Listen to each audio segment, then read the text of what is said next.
क्या हाल चाल है सभी के। हेलो बच्चों, कैसे हैं सब लोग। आई होप सब बहुत बढ़िया होंगे।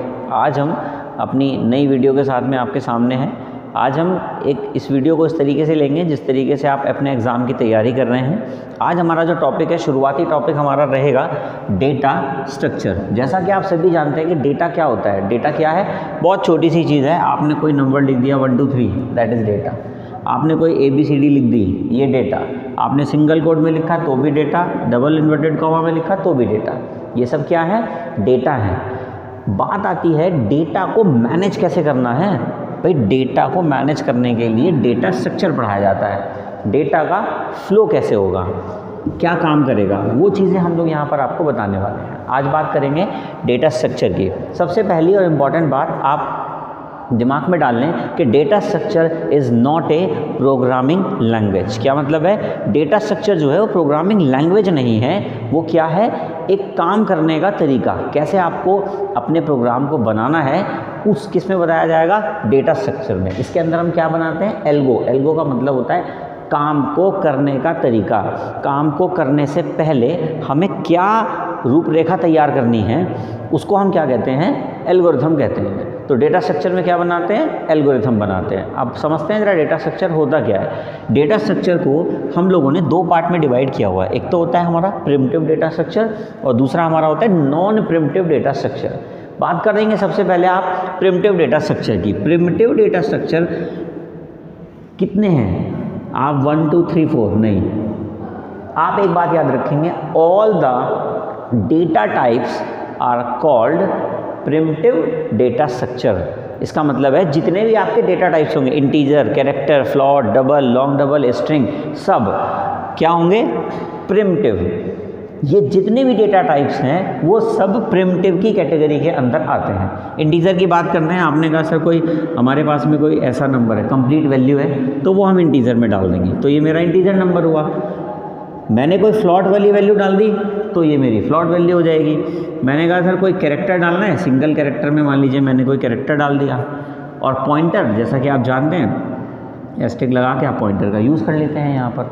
तो इस तरीके से अलग अलग होंगे। डेटा स्ट्रक्चर में ये चीज़ मैटर नहीं करती। मेन जो हमारा डेटा स्ट्रक्चर पढ़ने वाला है ये पूरा नॉन प्रिमिटिव, जो आप ये पूरा का पूरा देख रहे हैं, नॉन प्रिमिटिव में हम इसको यहाँ पर पढ़ेंगे। बात आती है नॉन प्रिमिटिव की। ये तो हम सी प्रोग्रामिंग में पढ़ चुके हैं, किसी भी भाषा में हम पढ़ेंगे तो ये सब पढ़ते हैं। बट बात आती है डेटा स्ट्रक्चर में नॉन प्रिमिटिव डेटा स्ट्रक्चर की। नॉन प्रिमिटिव का मतलब होता है कि जो डेटा टाइप्स नहीं है, अपना पूरा अलग टॉपिक कवर करेंगे। बात आती है सबसे पहले एरे। एरे क्या होता है, array is a collection of similar data type. Similar का मतलब है, या आप सिमिलर शब्द ना यूज़ करें, यहाँ पर आप होमोजीनियस भी यूज़ कर सकते हैं। एरे की बात कर लेते हैं। जैसे आपने कहा सर मेरे पास में एक ARR नाम का एक एरे है, मैंने उसका साइज़ यहाँ पर दे दिया है 5। तो ये क्या कह रहा है, ये आपका मेमोरी एलोकेशन करवा रहा है। कैसे, 0 1 2 3 4। इंडेक्सिंग इसमें हमेशा 0 से स्टार्ट होती है और 0 to 4 नंबर ऑफ एलिमेंट कितने हो गए हमारे पास में, 5। तो ये इसका साइज़ है। ये क्या है, ये आपका डेटा टाइप होता है। ये आपका एरे का नेम होगा और ये आपका क्या हो जाएगा, साइज़ हो जाएगा। ठीक है भाई, ये आपको याद रखना है। ये क्या है, एरे। सीक्वेंशियल ऑर्डर में चीज़ों को रखने का काम किया जाता है एरे के अंदर। ठीक है, अभी जब आगे फर्दर हम नई वीडियो बनाएंगे तो उसमें हम इन टॉपिक्स को बिल्कुल वाइड पढ़ेंगे। ये बहुत बड़े बड़े टॉपिक हैं, उनको पढ़ेंगे। अभी यहाँ शॉर्ट में हम एक ब्रीफ दे रहे हैं आपको कि डेटा स्ट्रक्चर की शुरुआत में क्या करना है, हमें क्या होता है। बात आती है लिस्ट की। लिस्ट क्या होती है, बेसिकली लिस्ट भी दो कैटेगरी में डिवाइड है। एक तो है लीनियर। लीनियर का मतलब होता है जो सीक्वेंशियल ऑर्डर में चलती हैं। एरे भी सीक्वेंशियल ऑर्डर में चलता है, बट हम यहाँ लिस्ट की बात कर रहे हैं क्योंकि लिस्ट में क्या होता है, स्टैक, क्यू। बात आती है स्टैक की। स्टैक क्या होता है, आपने देखा होगा एरे को हमने इस तरीके से रखा है। जो हमारा स्टैक होता है वो इस तरीके से होता है। आप भाई शादी में लास्ट टाइम कब गए थे खाना खाने के लिए, जहाँ आप शादी में खाना खाने के लिए गए थे वहाँ पर आपने टेबल भी तो उठाई होगी, वो प्लेट उठाई होगी टेबल पे से। अब जब आपने प्लेट उठाई, जो प्लेट आपने सबसे बाद में रखी थी, मतलब आपने नहीं रखी थी, जिसने भी रखी थी, तो आपने क्या किया, आपने वो वाली प्लेट सबसे पहले उठा ली जो सबसे बाद में रखी गई थी। ठीक है, तो ये वाला जो हमारा कॉन्सेप्ट है ये किस में यूज़ होता है? ये आपका कॉन्सेप्ट यूज़ होता है स्टैक में। इसमें कुछ टर्मिनोलॉजी यूज़ की जाती है। स्टैक का मतलब होता है लास्ट इन फर्स्ट आउट। क्या होता है? Last in first out, LIFO बोलते हैं इसको शॉर्ट में। मतलब कि लास्ट में जो चीज़ आएगी वो सबसे पहले निकलेगी।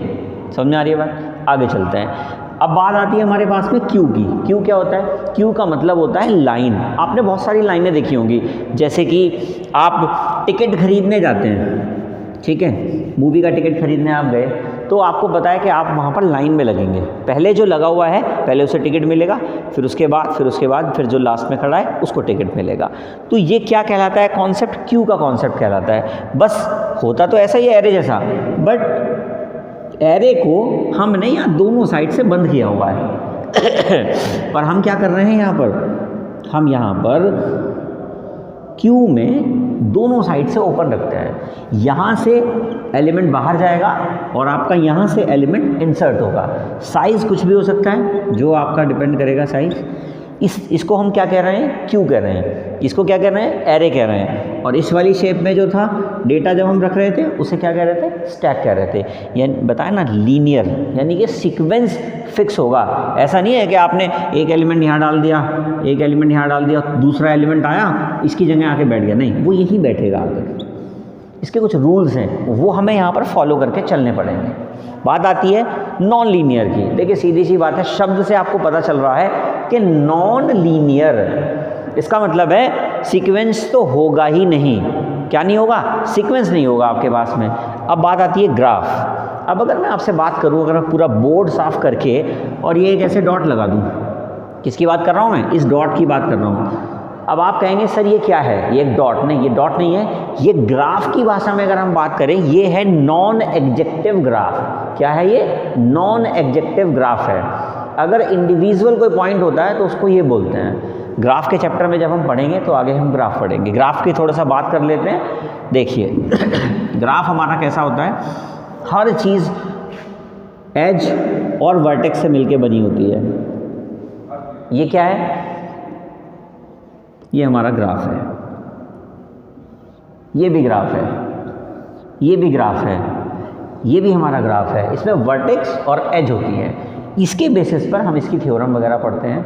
बहुत सारी थ्योरम हमारे पास है। ट्रैवर्सिंग कैसे करते हैं? देखिए आजकल आप क्या करते हैं, आप गूगल मैप खोलते हैं और आपको जहाँ भी जाना है आप तुरंत लोकेशन डाल देते हैं। तो आप एक बात बताइए, आपको मुजफ्फरनगर से मेरठ जाना है, ठीक है, मेरठ जाना है। अब मेरठ जाने के लिए आप कहेंगे सर पहले हम मीरापुर जाएंगे और फिर मेरठ जाएंगे। और एक कह रहा सर नहीं, हम यहाँ से खतौली जाएंगे और फिर मेरठ चले जाएंगे। तो जो शॉर्टेस्ट पाथ होगा गूगल मैप पर आपको दोनों दिखाए जाएंगे कि सर ये शॉर्टेस्ट पाथ है और ये लॉन्गेस्ट पाथ है, ठीक है। तो ये जो हमारी मैपिंग हो रही है ये हमारी किसके बेसिस पे हो रही है? इनके बेसिस पे हो रही है, ग्राफ के बेसिस पर। ये हमारे जो ग्राफ हैं। दूसरी चीज़ आती है हमारे पास में ट्री। अब ये ट्री क्या होता है? ऑब्वियसली बात है, पेड़ होता है। पर ये पेड़ जो है हमारा, ये वो वाला पेड़ नहीं है जो सांस हमें ऑक्सीजन देगा। ये हमारा पेड़ कैसा है? पेड़ कुछ इस फॉर्मेट में है। ये रूट होता है, फिर नोट्स होंगी इसकी अपनी, ठीक है, अलग अलग नोट्स हो सकती हैं, कुछ भी, कोई ज़रूरी नहीं है कि सबके पास में दो ही हों। बेसिकली क्या है, ये एक रूट नोड है, ये हो सकता है इसमें ए लिखा हो, यहाँ हो सकता है बी है, सी है, डी, ई, एफ, जी, एच। इस तरीके से हमारा ये क्या कहेगा? ट्री हो जाएगा। इस तरीके से हमारा ट्री की फॉर्मेट होगी। ये कौन होगा जी? ये हमारा रूट होगा, ठीक है जी। ये आपके दादाजी हैं, जो आपका परिवार है, यानी कि आपकी पूरी फैमिली है, कुनबा कह सकते हैं आप उसे। तो ये रूट है। फिर आपको उनके दो बेटे थे, फिर उनके भी दो बेटे थे, इनके कोई बेटा नहीं था, इनके एक बेटे थे, इसके एक बेटे थे, इसका एक बेटा था, इनका कोई बच्चा नहीं है, ठीक है। तो ये क्या है? ये ट्री का स्ट्रक्चर है बेसिकली। तो इन सब चीज़ों को हम अपने कंप्लीट डेटा स्ट्रक्चर की सीरीज़ में हम ये सब पढ़ने वाले हैं। और ये बहुत ज़्यादा वाइड है। इसके अलावा भी हमारे पास में कुछ टॉपिक होते हैं जो हम डेटा स्ट्रक्चर में कवर करते हैं। आपको बस एक बात याद रखनी है कि data structure is not a programming language. Basically it is a concept to how to implement the logic. कि आपको लॉजिक को इम्प्लीमेंट करने से पहले क्या प्लानिंग करनी है, वो डेटा स्ट्रक्चर आपको सिखाएगा। आज के लिए इस वीडियो में इतना ही, फर्दर कंटिन्यू मिलेंगे हम आगे। Thank you.